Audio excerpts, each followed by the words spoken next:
Hey guys, we're back once again. Hope you're all well.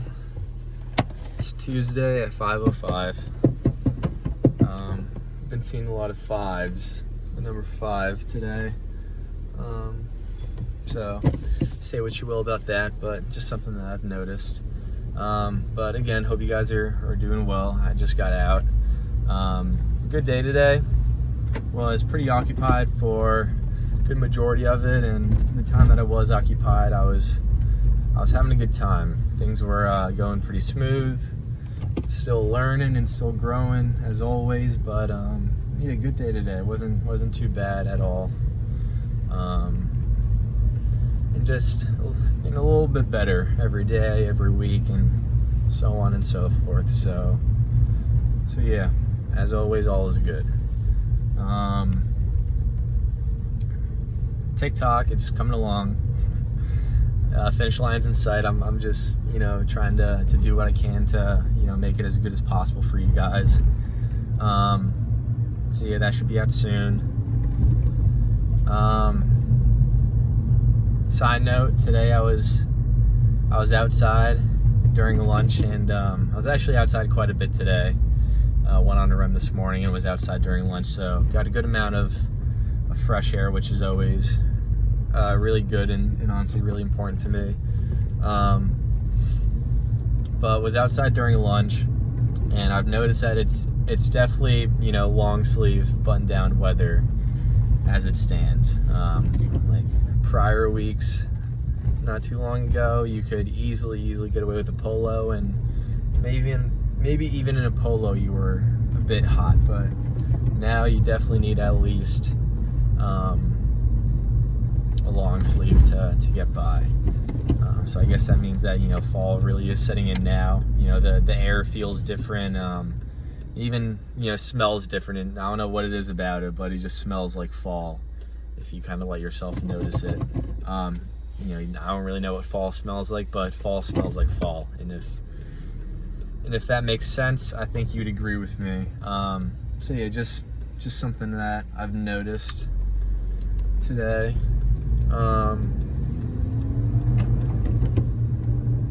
So yeah, good day at work. Fall, I think everyone's starting to get into the fall mood now, especially the weather helps, as well as many other things going on right now. But yeah, good day at work. It's full of good conversation, which is always kind of what makes it so enjoyable, and why we keep coming back at the end of the day is not so much the work and that stuff, but more of the people behind it, and I'm sure that extends far beyond just work too. But yeah, full of good conversations with good people today. So for that reason alone, it was a good day at the office. Yeah, so as kind of Monday went, didn't really have too many outstanding thoughts. I mean, Monday I had like one, and that's what I gave you guys, and kind of expand on that in the moment. But didn't really have too many thoughts. Had a few good, solid ones. So we'll see how this video goes, as always. But yeah, so I was outside during my lunch and trying to soak in the whatever's left of this this good fair weather, and eat my lunch, and I'm sitting on my bench, and I'm kind of just letting my mind just wander, and but at the same time trying to be present, because I've kind of been forgetting to do that recently. So trying to let my mind wander a little bit and think, but also at the same time be present, and a bit of a balance doing both at the same time. And and had a good lunch either way, but was doing that, and I was kind of thinking back to yesterday, where if you listen to the video, first off, shout out, but if you listen to the video yesterday, I kind of talked about how the second half of the workday, first half of the workday was fine, nothing wrong about it whatsoever, was actually pretty good. And then second half of the workday, had lunch with the team, came back, and then was doing work, and my mind just I mean, especially the task that I was doing at work didn't help whatsoever, but my mind just felt very slow and foggy and kind of like fuzzy in a way. I don't know, however you want to describe it, but kind of just, my brain just felt like it was working pretty slow that second half of the work day. And kind of looking back at it, I definitely felt it in the moment and probably could have pinpointed it in the moment yesterday. But, you know, I think looking back today just kind of really made me realize that I think a good portion of what was to blame, if you want to put a blame on something besides myself, with how kind of slow and groggy that second half of work felt yesterday, was the food that I ate for lunch. And I think before I get deeper into that, I think it's fair to say that I take a lot of pride in how clean and how healthy I try to make my everyday diet. It's definitely something that is of a very high priority for me in my life. And so, you know, I take a lot of pride and I care a lot about, you know, the foods and the drinks that I decide to, you know, put in my body. So with that being said, I like to say that I have a very clean and healthy diet. And my body is, I would say, very used and accustomed to, you know, the high quality things that I put in it on a daily basis. So when I went out to lunch with my team yesterday, even though I didn't go to a place necessarily unhealthy, it's still, you know, not as, you know, good and as high quality as, you know, what I normally put in it, say if I just you know, make my own lunch or something like that. And I think because of that, it did affect me mentally the rest of the day. And then so thinking about that during my lunch today kind of made me think of how if you can control, say, your diet and your workout routine and anything else that, you know, I'm maybe missing or forgetting to say, if you can control your diet or your workout routine, it can really play a positive role in improving the quality of your life and how successful your life is, however you define that. And that's never an easy thing to do, but everyone, I believe, is capable of doing it in some way, shape, or form. Controlling, say, for example, their diet or their workout routine, their exercise routine. But branching off from that, taking the next step and going from, say, controlling your diet and your exercise to controlling your thoughts. You know, if controlling the food that you eat on a daily basis, as well as, you know, the exercise and aerobics that you put your body through on a daily basis as well, if those two things alone can have a profound impact on the quality and success of your life, then how much farther can something like controlling your thoughts go as well? And it's definitely, in my mind at least, it's definitely a big step up in difficulty from, say, controlling the food and exercise that you implement into your life on a daily basis to the quality and there's another word, but yeah, let's just say that the quality of thoughts that you put in your brain and allow your brain to produce and keep and maintain. If you're able to control your thoughts, I think that's, even though it's one of the hardest things to do, and believe me, it's something that I've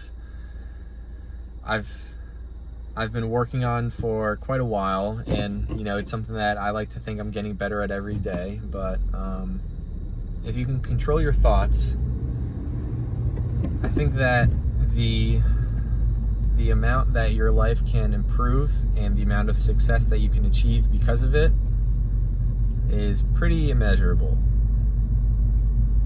I think that's a pretty good way to put it. It's pretty immeasurable. the positive outcomes and any other benefits that you can get from, say, controlling your thoughts. So with that said, it also kind of connected with me a little bit of the difference between controlling things and kind of just letting things happen, kind of just going with the flow of things. And for me, I know I've kind of been harping on, controlling what you can and trying to control as much as you can in your life. And I definitely think that it's a good way to live. But I think, like all things in life, it's always a dichotomy. It's always a balance in a way. And because there's a lot of people that are very successful, and the biggest thing that they harp on is controlling what you can. And also there's an equal amount of people that harp on kind of just going with the flow and letting things happen, and equally they have just as much success as the others. So it's kind of interesting that you have these two totally different trains of thought, but they're both, equally beneficial, say, to you and I, and equally powerful at the end of the day. So, 1 second here. So, when thinking about, control versus detachment, let's say, if you want to pick a word, control versus detachment, which one to use and to implement more in your life, I really do think it's a combination of both. Controlling, say, the food you eat, the exercise you get, the quality of your thoughts, the this, the that, the list goes on of things to control in your life. But at the same time, learning how to let go in a way, and to realize the things that you can control and the things that, you can't control, and you just kind of have to roll with and roll with the punches, and kind of just navigate the storm and the chaos, and really just get through it, just embrace it, come out the other side, and realize that because of the chaos, and because you didn't try to fight against it or go against the grain or really try to force anything in the midst of it, just being able to go through the chaos and allow it to happen, you also will allow a lot of just natural change and positive change at that to happen as well. I saw this thing a day or two ago that's saying that chaos and let's just call it chaos in the world, and specifically in your life, it's just the universe's way of changing things for the better, whether you realize it or not. So with that being said, every time that your life is chaotic or the world around you is nothing but chaos, of course, control what you can to give yourself and those around you the best possible outcome. Play whatever cards you can, but at the same time, don't be afraid to just kind of let things happen. Let whatever you can't control just happen. Just get through it. Embrace it, as yourself as an individual, and help those around you embrace it as well. And just kind of know that in the back of your mind, as much as it may seem to hurt or to suck in the moment, just by getting through it in of itself is really going to help you and those around you much more in the long run. So yeah, I like kind of that little concept that chaos and whatever other negative thing you perceive is going on around you, and it seems like is the only thing going on around you, it's kind of just the universe's natural way of forcing change, and good change at that, into your life and your world and everything else around you. So yeah, just knowing that just kind of helped to ease my mind a little bit. And again, it always does kind of draw back to that whole thing that I mentioned before with the balance between control versus detachment. And you know, it really is just that at the end of the day. It's all just a balance. And I think the more that you think about it and connect it to other things in your life and in your world, the more that I think you'd also see that not only that is a balance, but you know, really everything else in this world really is a balance at the end of the day. There is no, I guess, straight one answer to every single thing. You know, it's always a balance between at least two different things. And I know that may kind of annoy people. You know, people like me who can be a bit of perfectionists and always want, you know, one simple right answer all the time. And you know, unfortunately, that's just not the way it is. But I think once you come to realize that and embrace it and accept it, it really does add a lot of beauty into our lives in this world, knowing that, you know, everything's a balance. And because of that, you kind of have to be very diverse as a person, you know, kind of be more of a jack of all trades compared to a master of one thing, you know, kind of be like a Renaissance man in a way, which, you know, it's something that, you know, I like a lot, that idea of, and kind of resonates a lot with me. Me, myself, I'd rather be more of a jack. I mean, I shouldn't really say jack of all trades, but I'd rather have a wide variety and diversity of strengths and experiences and all that kind of stuff than really just be a professional and a master and whatever else at, you know, one thing. But again, that's just me, and if you think differently, then, you know, that's okay. It's perfectly okay to disagree, to agree to disagree at the end of the day. Nothing wrong with that whatsoever. But yeah, and this is kind of deviating off a little more from what I've just been saying, but I can tell a little story that maybe we'll tie it in a little better, because I can't really think of a better transition into it in the moment. But so again, I'm listening to my podcast on my way to work today, and I've explained in recent videos that it's always good to have an open mind and to listen to many different ideas and opinions, especially those that are very different from what you currently believe and agree with. So I'm listening to this podcast, and this guy is explaining, you know, his whole point of view and opinion, and his whole truth to what things are, his whole version of the truth and what his truth is. And he's explaining all these things, and I don't necessarily agree with them, but I am making a strong effort to listen to them at the very least, and pick out, you know, what I like and implement into my own life, and the rest, you know, just don't let it affect me in a negative way.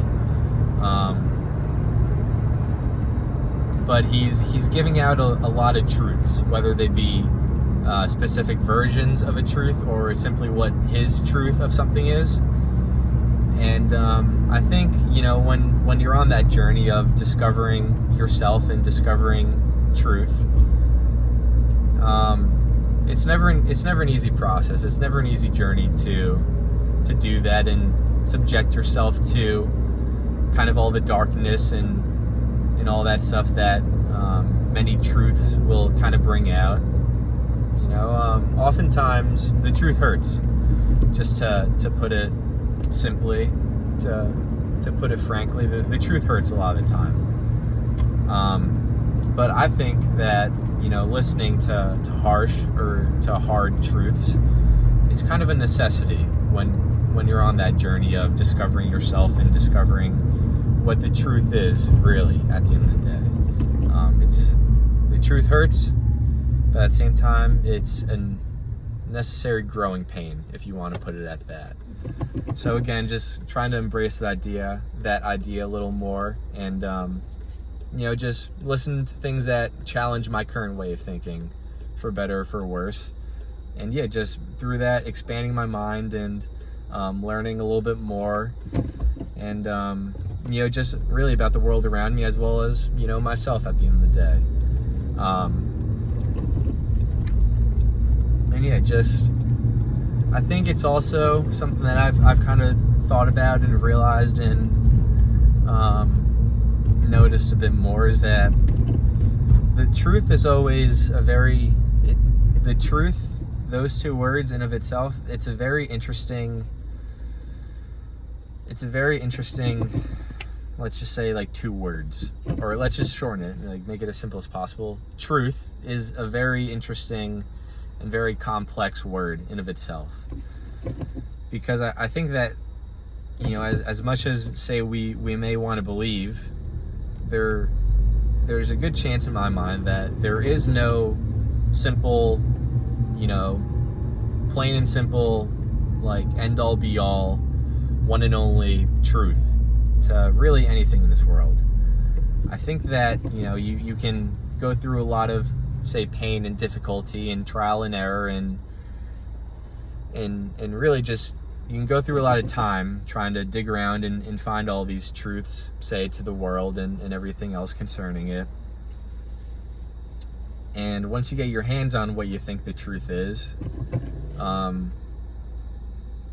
think there's always a question somewhere in everyone's mind once they reach a truth, to put it like that, a truth.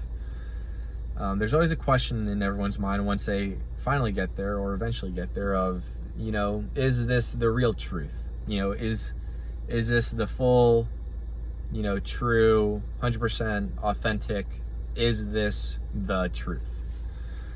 And I think, thinking about that over the course of a couple days, I think, for me at least, my way of going about this is that the truth is something that is never fully complete or genuine or authentic or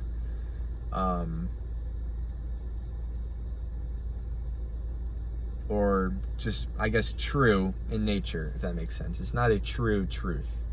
And what I mean by that is the truth that you hear externally, whether it be from a book or a person or something online or anything else, it's always a portion or a fraction or some version of the real truth, the true truth, or it's, someone else's truth, if that makes sense. And so what I'm trying to get at here is that, in your search for the truth concerning everything, one second here, gotta make sure everyone's playing by the rules.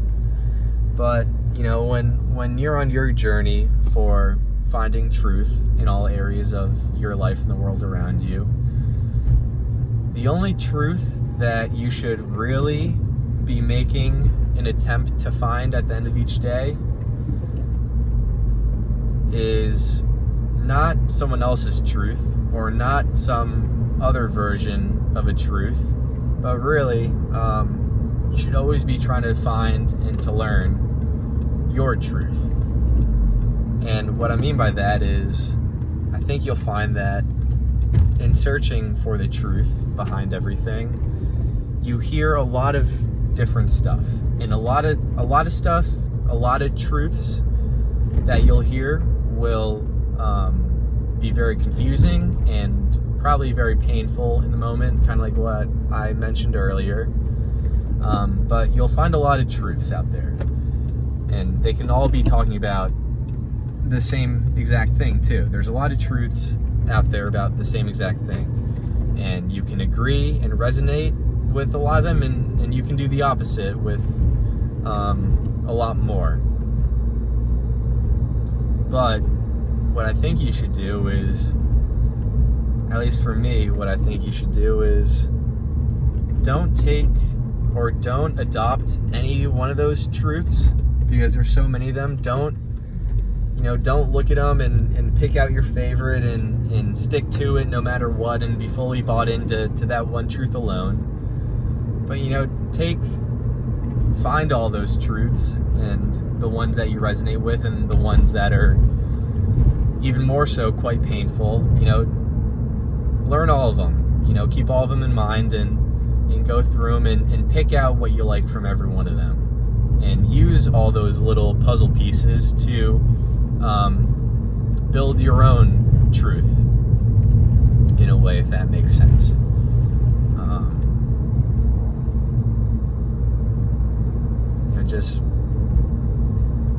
Just keep an open mind and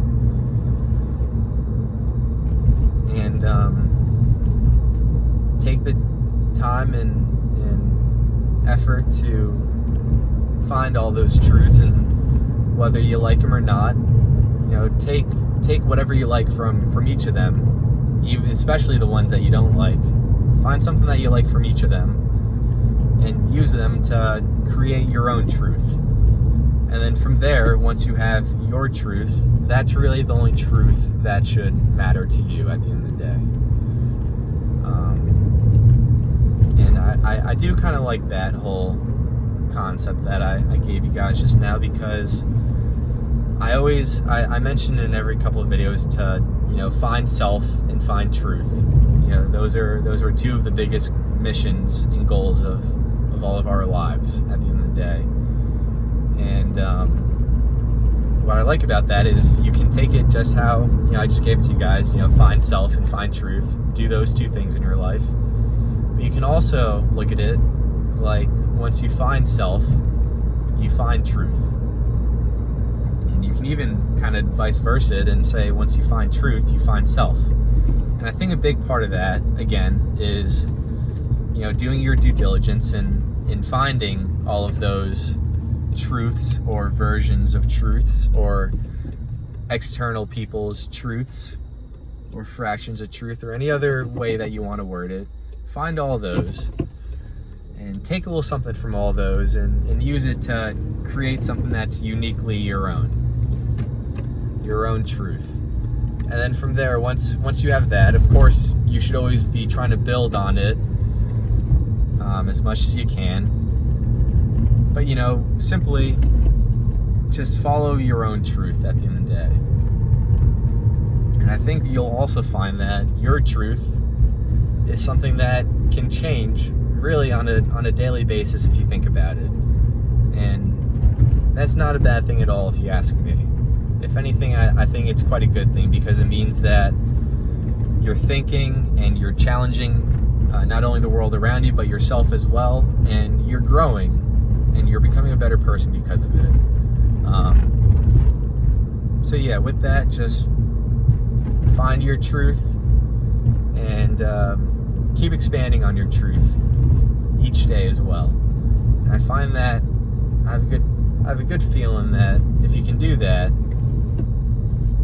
then you can really make a very high quality life out of what you got, and you can really, at the same time, live a very successful life too. However you define that. And it does kind of remind me of this other thing, which is a little off topic, but you can connect it a good amount. But I think it's very easy to notice, especially in the society that many of us live in today, that there's a lot of people that disagree with each other. And there's also a lot of things within yourself that disagree too. But looking at both from afar, I think there's as much as, say, two people can disagree about one thing, or say yourself can disagree about one thing, as many differences as you can kind of number and point out in, say, one or two things. I think there's always, if you think about it, as strong as a difference as there can be concerning two things, there's always, if you look hard enough, an even stronger similarity or agreement between those two things as well. You can kind of look at it like a Venn diagram, and say one side of the Venn diagram is pointing one way and the other side is pointing exactly the opposite, you know, but in the middle they're both exactly the same. And I think you can kind of say that with a lot of things that you may be thinking inside your own head, as well as, you know, a lot of things that are kind of going on in the world around you and are topics of great discussion and disagreements, if that's a word. I hope it is. But yeah, I'm home now, so I'm gonna kind of leave you guys with that. But yeah, as always, hope you guys are all doing well. Remember that there's a lot more to it than you think. Remember to ask me questions. And yeah, just to really hammer home this point one more time. Just remember that there's always a lot more similarities than differences in this world. Yeah, so with that, tomorrow is Wednesday, so we'll talk then.